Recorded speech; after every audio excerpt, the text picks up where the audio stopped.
say you want to trade for Jimmy with the least amount of players that you could on our roster. That's 4. That means either you got to trade Jimmy straight up for Steph, or you have to trade Jimmy for me and Wiggs.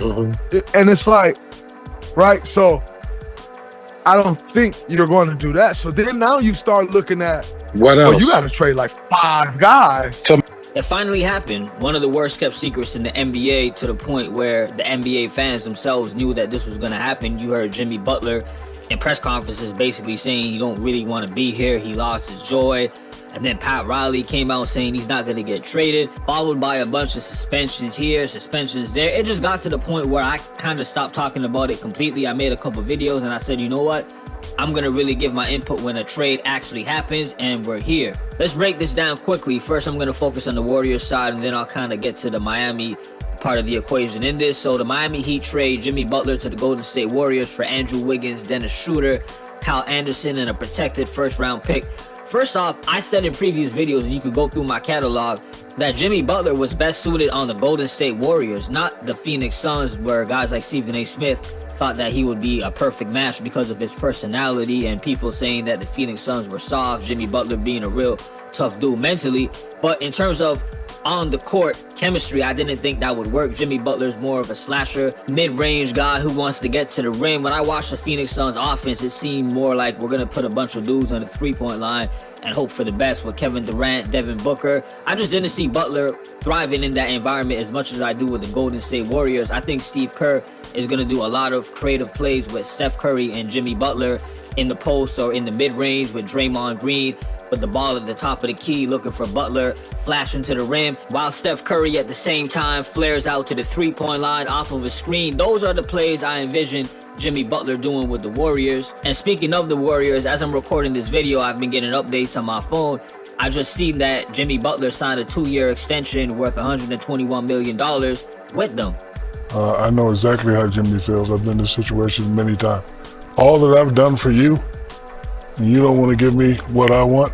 Well, I gave you what you want because you signed a deal that goes on to next year. If you sign a deal that has an extension, I want an next year, extension.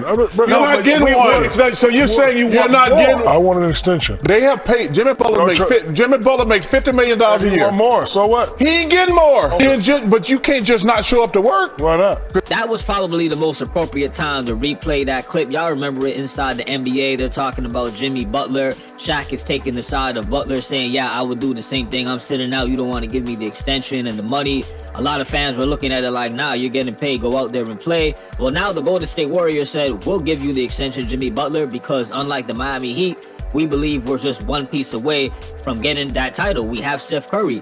And if the shoe was on the other side, if Miami Heat had a player like a Steph Curry and then Jimmy Butler wanted that large extension, I think there would have been more of a chance he got it if they knew Pat Riley and the whole Heat organization, we could still win a title, or if they truly believed it. On the Warriors side, we have this superstar Hall of Fame player. He's getting older. We have to do everything we can to try to salvage his prime. Go get Butler, give him what he wants. Let's see what we could do. I'm going to break down also the roster, why I think this is perfect, because you heard Steve Kerr at the beginning of the year talking about how they go 12 deep. This roster has a lot of pieces, giving up Wiggins, Dennis Schroeder, who I believe is now moved to the Utah Jazz, which was another update that I saw, a protected first-round pick. They have so much other people, so let's go down this roster and see how this works too. So if I had to guess or build my own starting lineup based on what I see, right away you're going to need some three-point shooting. You got Jimmy Butler and Draymond Green both in the lineup. Three-point shooting is not their specialty. Of course, you got Steph Curry, that helps, but I think you need another shooter. I would probably put Buddy Hield if he was a little bit taller. I don't know how short Steve Kerr is going to want to do these small ball kind of lineups. If it's me, I'm going to throw Steph Curry obviously at point guard, Jimmy Butler at the 2, Lindy Waters at the 3. I think he could play defense and shoot a little bit from what I've seen. Draymond Green at the 4 and Jackson Davis at the 5. That's probably the lineup I'm throwing out there. If Jonathan Kuminga was a bit more reliable and consistent with the three-point shot, I would put him out there instead of Waters. Maybe Steve Kerr will do that. Who knows? I wouldn't be too surprised. Moses Moody would have been a better option too, but he's 6'5". He's a little bit... Again, it just really depends on how small they're going to want to go with these lineups. You still got Kevin Looney off the bench. Brandon Podziemski, another person who could just come out and flat out score, get you buckets, and play defense, though he's 6'4".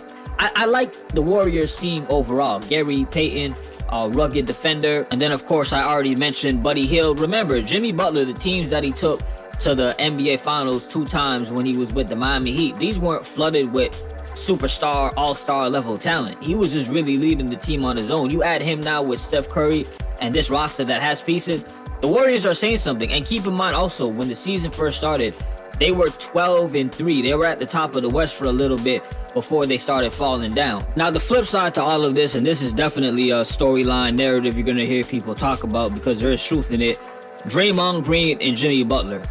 Very too passionate, I'm going to say in the most respectful way, strong-headed players when it comes to what they want and how they see things, not afraid to speak up. That could work beautifully, having those kind of guys in the locker room, or there could be some tension, animosity that builds up. In my opinion, I think it works well. One of my favorite teams I remember watching was the 08 Boston Celtics, and they had Perkins, who was another one of those guys that you could define with what I just said, a Kevin Garnett, even a Paul Pierce. There was a lot of strong personalities on that team, but if everyone is focused and they want to win that championship, despite whatever fights that may happen behind the scenes, Ray Allen and Rondo, it could work and get you a chip. So I don't think it's going to be to the detriment of the Warriors to have those two. I think it'll work well in their favor. And having Steve Kerr to manage those personalities, I think works well. There was a moment where I remember the cameras caught Steve Kerr pulling Kevin Durant to the side when he was still on the Warriors, Kevin Durant himself. And Steve Kerr was basically saying like, yo, why aren't you passing the ball? Trust your teammates, right? Steve Kerr was there when the whole Draymond Green and Jordan Poole situation happened. Even him as a player, when Michael Jordan, I think, punched him, or Steve Kerr punched Michael Jordan, and then they almost got into a little altercation.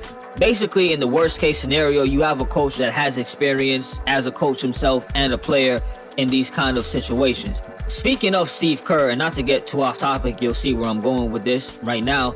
There's a video on my channel, ESPN First Take Reaction, when I did, where Stephen A. Smith, it's like the beginning of the season, I believe, and he's asking the question, how come it seems like star players don't want to play for the Golden State Warriors? And he was alluding to maybe some issues with players that they have with Steve Kerr, and the reason why you have a Steph Curry and this great organization and franchise, and yet star players seem like they don't want to come. You could check that out.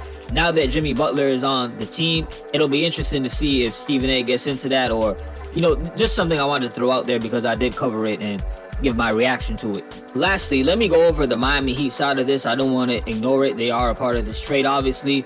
They got Kyle Anderson, Wiggins, and the recent update I've seen PJ Tucker, and they got a Warriors protected first rounder. I like this. For what Jimmy Butler, they could have got out of him, someone who was more, you know, still in his prime, aging a little bit, was asking for a lot of money. This fills out the roster, and Miami Heat, they're the kind of team, they play so hard, that Heat culture, they don't necessarily need a bunch of star players. Having Wiggins alone, who was the second best player when they got the championship that year that he joined, with a Kyle Anderson, another defender, you know, this is good. This is a good pickup. PJ Tucker, they'll be a hard first round opponent against anybody that is facing them in the Eastern Conference. Y'all let me know what you think about this trade, Jimmy Butler going to the Warriors. Do you think it's a great fit? Do you disagree with me? You don't like it? Tell me why in the comment section. If you're a Miami Heat fan, let me know, are you happy with what you got back for Jimmy Butler? If you're not, same thing. Let me know why. Like, share, and subscribe, comment, and as always, salute for listening. Peace.